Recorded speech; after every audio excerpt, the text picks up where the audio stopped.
Bismillahirrahmanirrahim. Assalamualaikum warahmatullahi wabarakatuh. Sahabat yang dirahmati Allah, Nabi Ibrahim alaihissalam merupakan seorang Khalilullah, kekasih Allah sebagaimana Nabi Muhammad sallallahu alaihi wasallam. Beliau juga termasuk Rasul yang bergelar Ulul Azmi karena keteguhannya dalam menghadapi berbagai ujian besar dari Allah Subhanahu wa Ta'ala.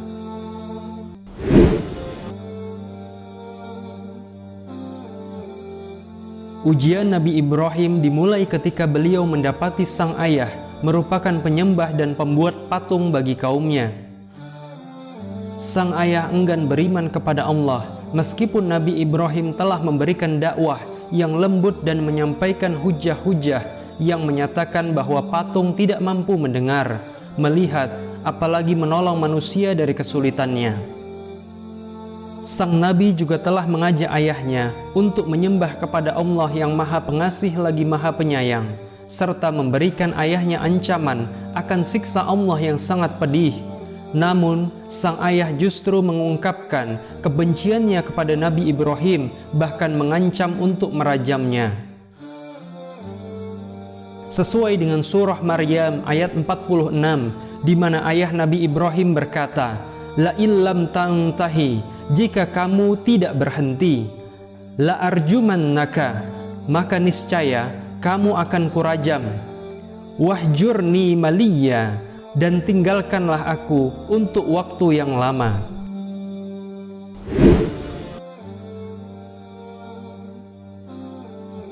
Sahabat yang dirahmati Allah, selain ayah yang durhaka kepada Allah, Nabi Ibrahim juga mendapati ujian dari kaumnya, di mana mereka enggan beriman kepada Allah Azza wa Jalla. Bahkan mereka berniat menyiksa sang Khalilullah dengan memasukkannya ke dalam api yang menyala. Namun Allah menjadikan api itu dingin dan tidak sama sekali menyakiti Nabi Ibrahim alaihissalam.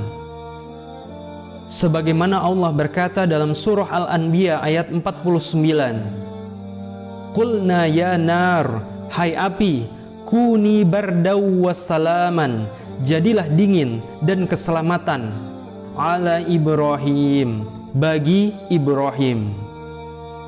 Meskipun kaumnya telah menyaksikan dengan mata kepala mereka sendiri bahwa Nabi Ibrahim tidak terbakar oleh api besar dan tinggi, di mana api itu Allah perintahkan agar menjadi dingin, namun tetaplah hati mereka membatu dan menyatakan bahwa mereka tidak akan beriman kepada Tuhannya Ibrahim. Akhirnya, sang Nabi beserta Sarah, istri beliau, dan Lut alaihissalam, keponakan beliau, pergi meninggalkan kaumnya menuju Palestina.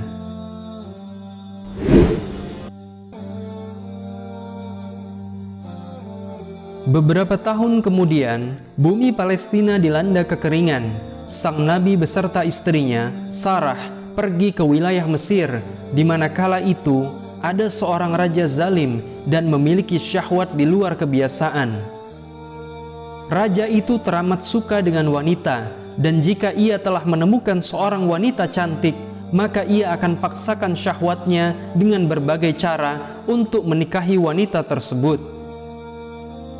Ketika Nabi Ibrahim dan Sarah tiba di Mesir, maka para pembantu raja yang zalim itu segera melapor ke istana bahwa telah datang seseorang bersama dengan wanita cantik.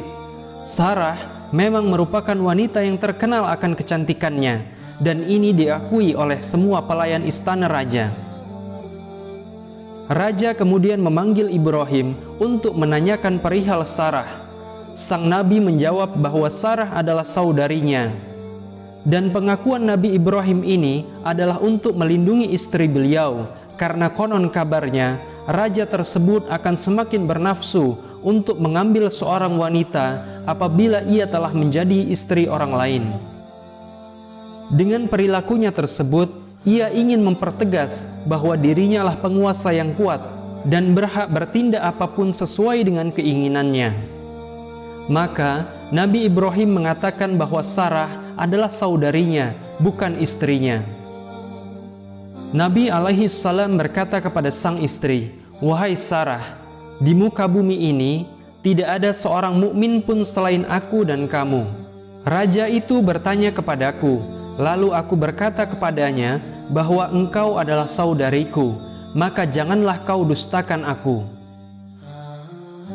Sahabat yang dirahmati Allah, raja kemudian mengirim utusan untuk memanggil Sarah. Setelah ia masuk ke istananya, maka raja itu terpesona kepada kecantikannya dan berusaha menghampiri Sarah. Sarah kemudian meminta izin kepada raja untuk berwudu dan sholat.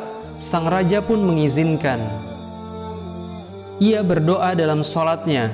Sarah mengatakan, "Ya Allah, jika engkau mengetahui bahwa aku beriman kepadamu dan kepada Rasul-Mu, dan aku menjaga kehormatanku selain kepada suamiku, maka janganlah engkau berikan kekuasaan kepada orang kafir ini." Allah Azza wa Jalla kemudian mengabulkan permohonannya, dan ketika raja ingin menyentuh Sarah, maka tangannya tidak mampu. Ia merasa tangannya tercekik atau digenggam oleh sesuatu, sehingga hal itu menahannya untuk menyentuh istri sang nabi.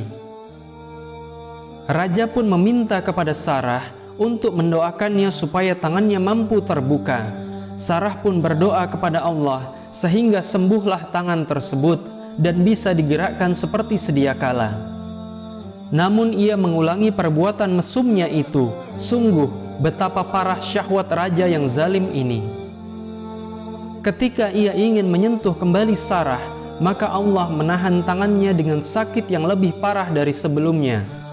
Hingga raja dengan perilaku buruk dan bodoh ini meminta Sarah untuk mendoakannya lagi. Sementara ia kembali berjanji untuk tidak menyentuh istri Nabi. Sarah kemudian mendoakannya supaya Allah sembuhkan. Ketika dikabulkan, raja ini kembali mengulangi perbuatannya untuk ketiga kali. Inilah contoh manusia yang dipenuhi dengan kekuasaan, namun ia tidak dapat menggunakan kuasanya itu pada kebaikan.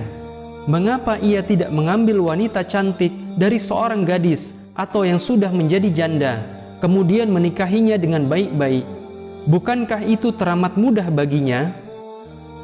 Maka, jika seseorang sudah dipenuhi dengan nafsu setan yang bengis, ia tidak mampu lagi berpikir jernih sebagaimana manusia pada umumnya.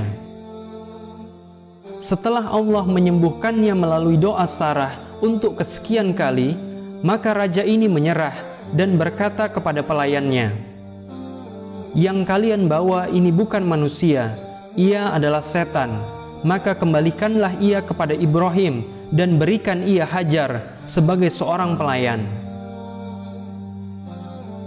Sahabat yang dirahmati Allah, Nabi Ibrahim di rumah beliau yang mulia meminta pertolongan Allah dengan sholat dan sabar. Kemudian ia mendapati istrinya Sarah telah pulang ke rumah. Ia segera menyelesaikan sholatnya dan bertanya mengenai keadaan Sarah. Istrinya tersebut berkata, "Allah telah membalikkan tipu daya orang kafir kepada ia sendiri, dan ia menghadiahkan kepadaku Hajar sebagai seorang pelayan." Nabi Ibrahim alaihissalam dan istrinya mengucap syukur luar biasa kepada Allah Azza wa Jalla atas segala pertolongan yang telah diberikan. Karena saat itu, sebagaimana logika manusia, bahwa sangat tidak mungkin seorang wanita mampu lepas dari cengkeraman raja yang zalim dengan segala bentuk kekuatannya. Namun kuasa Allah menjadikan semua itu mudah, di mana Sarah dibuat Allah mampu menundukkan tangan yang buruk, sehingga istri Nabi Ibrahim itu selalu terjaga kehormatannya. Sahabat yang dirahmati Allah, demikianlah kisah mengenai bagaimana Nabi Ibrahim alaihissalam dan istri beliau Sarah menghadapi kekejaman kaumnya dan raja di wilayah Mesir. Semoga kita bisa meneladani kebaikan-kebaikan beliau. Saya sebagai narator cerita undur diri. Kepada Allah saya mohon ampun, kepada sahabat semua saya mohon maaf. Wallahu a'lam bissawab. Wassalamualaikum warahmatullahi wabarakatuh.